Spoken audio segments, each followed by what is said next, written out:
Hello everyone, and welcome to the April 2020 edition of our monthly movie reviews. This is the series where we take all the new movies we saw over the course of a month and we review them in order from worst to best. Quarantine really bites. I've only seen 4 movies in the month of April. I miss the movies, but I hope everyone is staying home. We will be back to theaters soon, hopefully. Now it's time for the movies. We need a cure! We need a cure! Why, the only cure is bed rest. Anything I give you would only be a placebo. Where do we get these placebos? Maybe there's some in this truck.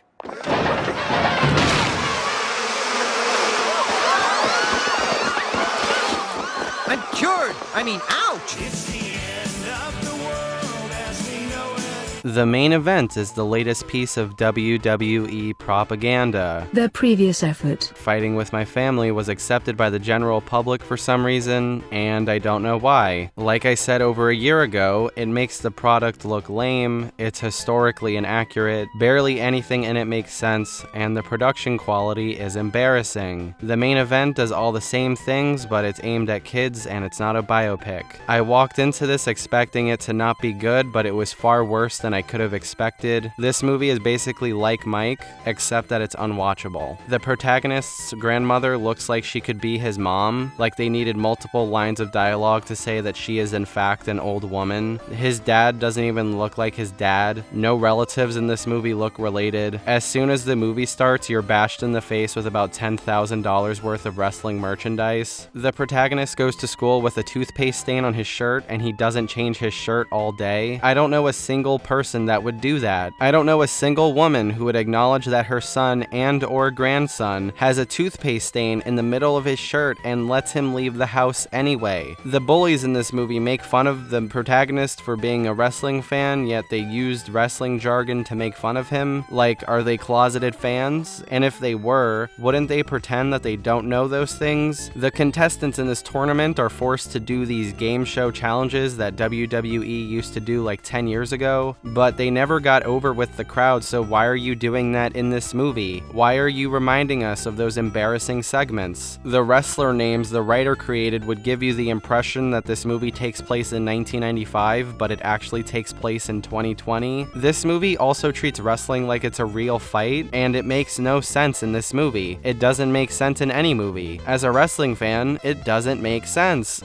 I don't know why they keep doing this. In one of the matches, a guy farts, and his fart is so powerful it's treated like a real offensive move, and I guess he can do these farts on command. I understand this is basically like Mike, but who is this for? There's the obligatory scene where the main character and his friends break up before the third act, and it's done in probably the most contrived way I've ever seen in any movie ever, and this is my new worst movie of the year, and I'm giving the main event a 1 out of 10. It's the end of the world as we know it. Dangerous Lies is the dumbest movie I saw this month. Camila Mendes of Riverdale fame stars as a caretaker who was given a whole mansion after the man she was taking care of mysteriously dies.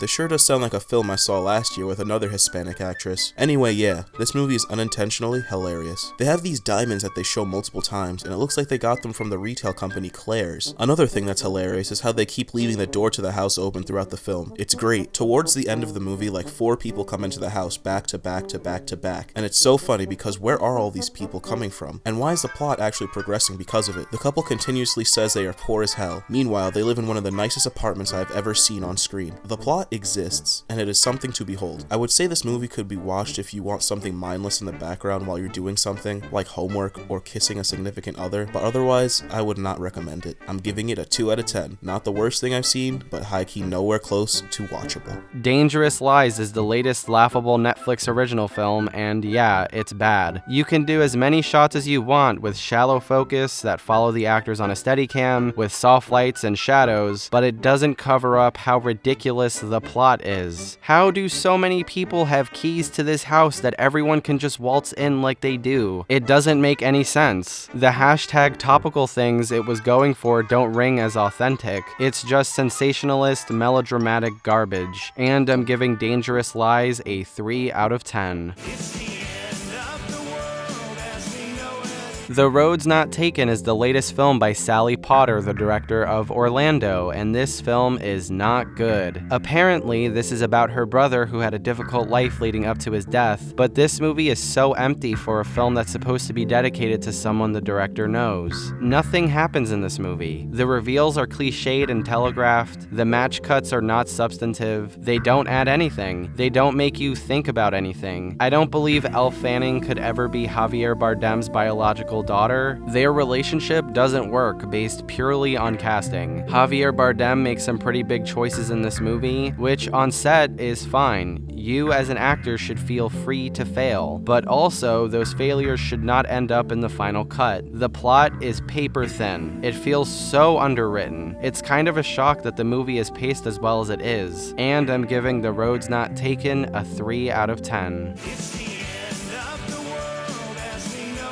Sergio is a movie about the UN diplomat Sergio de Mello, and it's directed by the guy who made the documentary about the same person, but it's 20 minutes shorter. Honestly, I wish I would have seen that movie instead because this movie is so bland. I'm really tired of the amount of movies that use the jumping back and forth in time structure at this point, because often it's just used as a narrative crutch because if you put those events in chronological order, it wouldn't work. But the structure the way it is now doesn't really help the film either. It's just annoying and it feels shallow. And most importantly, it's tedious. This clip is the only way I can describe this movie. Fine actor. Did not like the movie. Why not? Couldn't get into it. Explain yourself. What didn't you like about it? It insists upon itself, Lois. What? It insists upon itself. What does that even mean? Because it has a valid point to make. It's insisting. And I'm giving Sergio a 4 out of 10. We Summon the Darkness is the latest film by Mark Myers, the director of Human Capital, which I reviewed last month, and this movie is worse than that movie. The production value is worse, the performances are worse, but it's sort of entertaining, and that's it? And I'm giving We Summon the Darkness a 4 out of 10.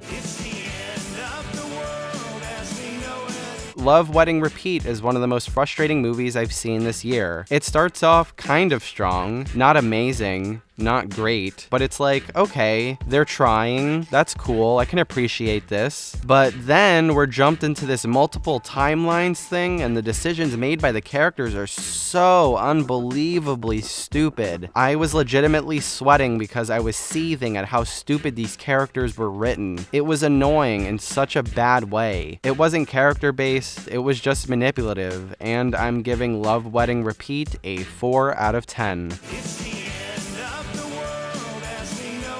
My Spy. That's a terrible title. My Spy is the latest film by Peter Segal, the director of Naked Gun 33.5, Tommy Boy, Anger Management, 50 First Dates, The Longest Yard, and Grudge Match. My Spy is a very cookie-cutter movie that in the beginning was mildly enjoyable. There was an immense amount of unmotivated LED lights in every scene that were very distracting and bad, but I laughed and I was having a time. And then by the end of the first hour, it fell apart, and the last 25 minutes is one of the most disappointing experiences I had watching a movie this year so far. And I'm giving My Spy a 4 out of 10.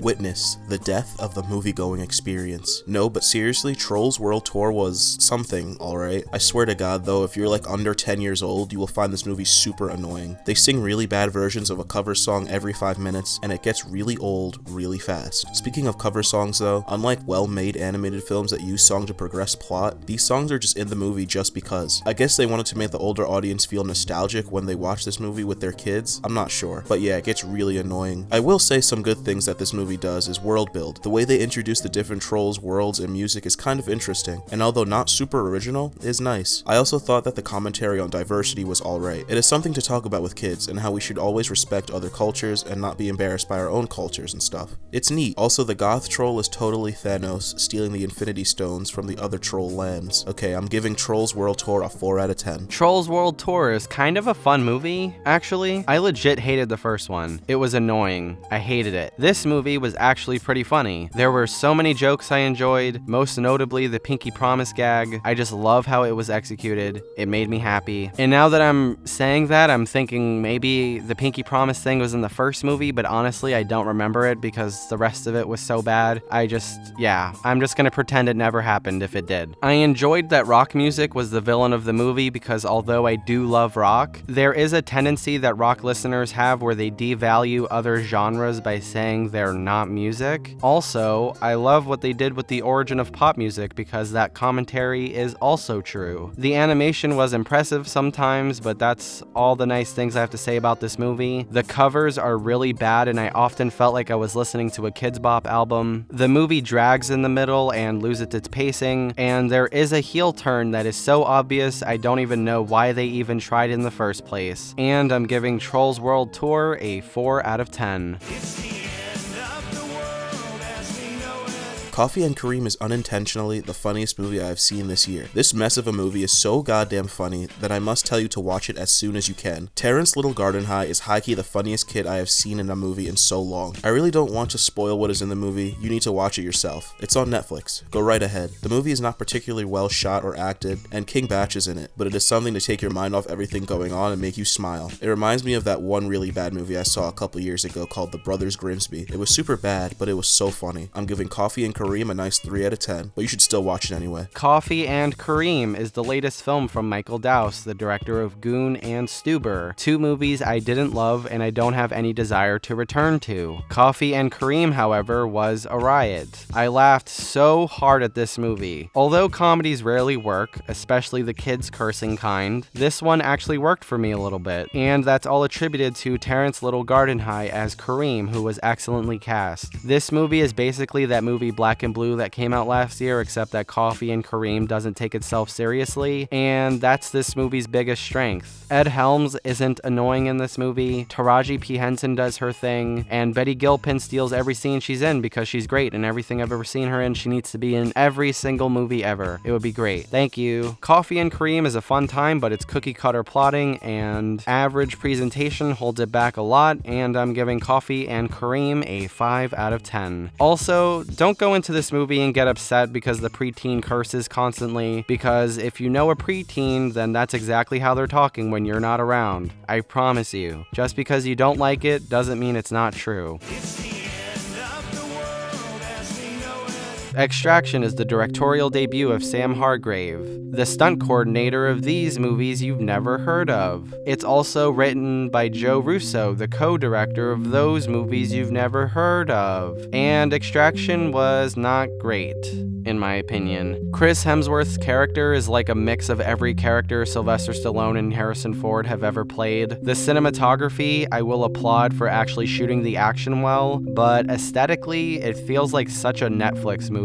While we're talking about the visuals, those CG transitions that stitched together the long takes were pretty bad and immersion breaking. In 1917, there were clear moments where shots were stitched together, but you don't notice every single stitch unless you spend the entire time looking for it like I did the second time I saw it. But with Extraction, you don't have to look for any of them because they're unavoidable. Overall, it's serviceable, but it's not as great as the standout action films over the last 20 years, and I'm never going to watch this movie again, and I'm giving Extraction a 4 out of 10. This film was produced by the Russo brothers, who have directed the greatest films of all time, Avengers Infinity War and Avengers Endgame, and it also stars an Avengers cast member, Chris Hemsworth. I never thought Chris Hemsworth was really that great an actor from all the films I've seen him in, and that trend continues with this film. He's very wooden and does not really show emotions. He's completely static in his performances, even if he's happy or upset. He's really the same person in every film, except maybe Ghostbusters, because I don't even know what that was. But yeah, anyway, if you're looking for an action film with lots of non-stop action, then look no further than the John Wick series and the Raid Redemption 1 and 2. This film has action sequences that come to slow burning halts almost like 3 times, and it really underplays what the movie wants to do. Sure, the action is violent and sometimes engaging, but it really does not compare to films that have done it better and with less. There's this one sequence involving children in an alleyway that is worth the watch for this movie, but if you're looking for something that you will actually remember after quarantine, this is just not it. I'm giving Extraction a 5 out of 10.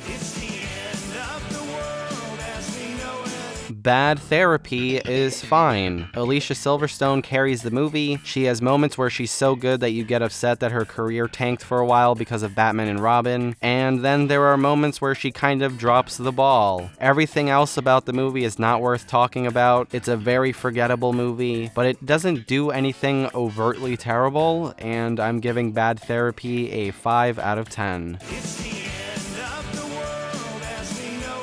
L.A. Originals is a Netflix documentary about Los Angeles legends Mr. Cartoon and Esteban Oriol. Based on its subject matter, it's pretty important because these two artists have been so incredibly culturally influential on a global scale that a comprehensive documentary on these two was inevitable. But also, this movie takes a couple of detours that, although in short spurts, would add a lot of extra flavor to the movie, but the amount we actually get ends up dragging the movie down quite a bit for a film that's only 90 minutes, and when you realize this film is directed by one of the subjects of this movie, it kind of makes it worse, and I'm giving LA Originals a 5 out of 10.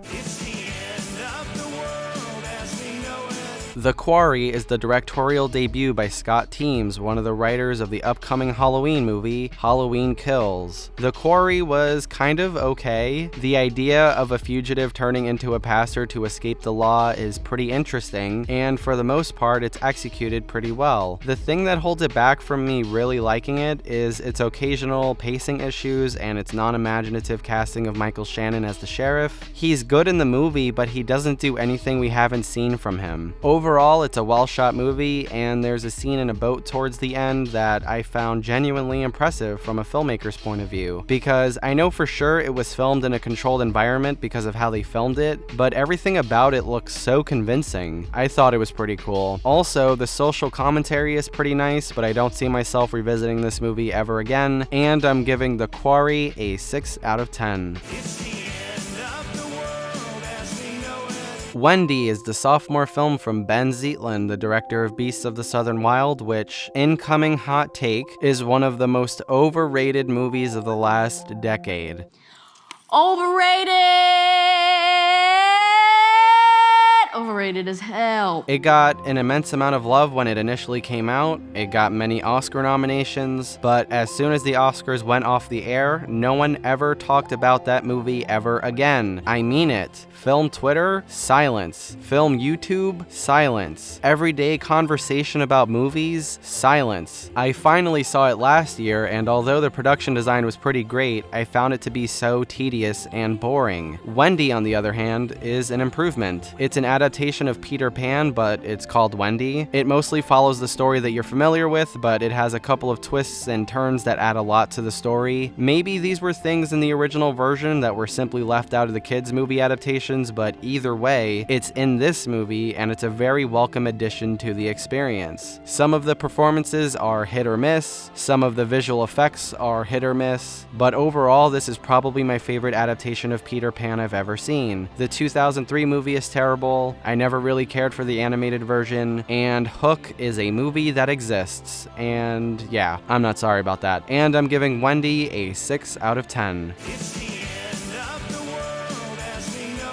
Bad Trip is a comedy in the vein of Borat and Bad Grandpa, and it was alright. This movie is a string of pranks in public places with a narrative through line in between each segment. The prank scenes are really strong and nerve-wracking and hilarious, but the scenes in between that establish the narrative are very weak, and the less we see of them, the better. Tiffany Haddish gives the best performance of her career so far in this movie, and overall, I had a pretty good time. If you're into this sort of thing, I would highly recommend you check this out, and I'm giving Bad Trip a 6 out of 10. Misbehavior is about feminists who try to stop the Miss World competition in 1970. The film's strongest aspect is its mostly female cast, including Jessie Buckley, who is a scene stealer. I thought the third act was fantastic and satisfying. I love the effort that was made into recreating the Miss World competition. It was nice seeing a ton of extras in a room. It was very refreshing. The film also has something to say about white feminism, and it actually does something sort of new with the title cards that you usually have to read at the end of biopics. universe, which I thought was pretty neat. But this movie kind of feels inconsequential in a way. It's hard to describe. Like, they don't end misogyny in this movie, but I guess knowing the story of what happened here is enough? I don't know. But anyway, I would still recommend that you check it out, and I'm giving Misbehavior a 6 out of 10.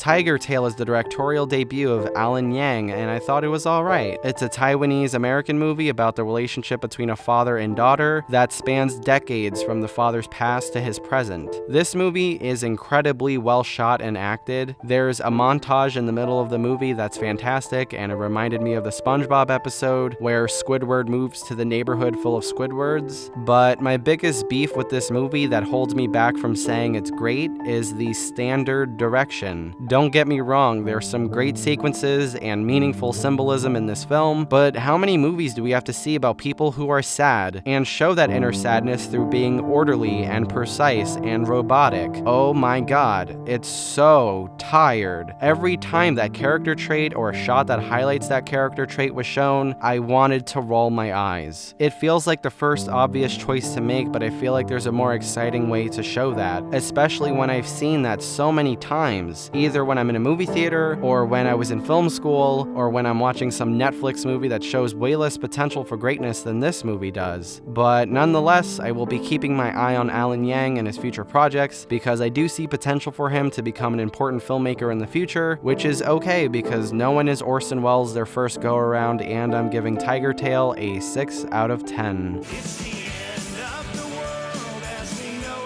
Circus of Books is a Netflix documentary about the store called Circus of Books. It's directed by the daughter of the owners of the store, which is basically a store for gay porn. That's all I'm gonna say about it, because once you get to know the owners and the relationship with their kids and how they ended up, it's very interesting, and I don't want to spoil that for you. This documentary feels very personal, and I enjoyed it a lot, and I think everyone can get something out of this, and I'm giving Circus of Books a 7 out of 10.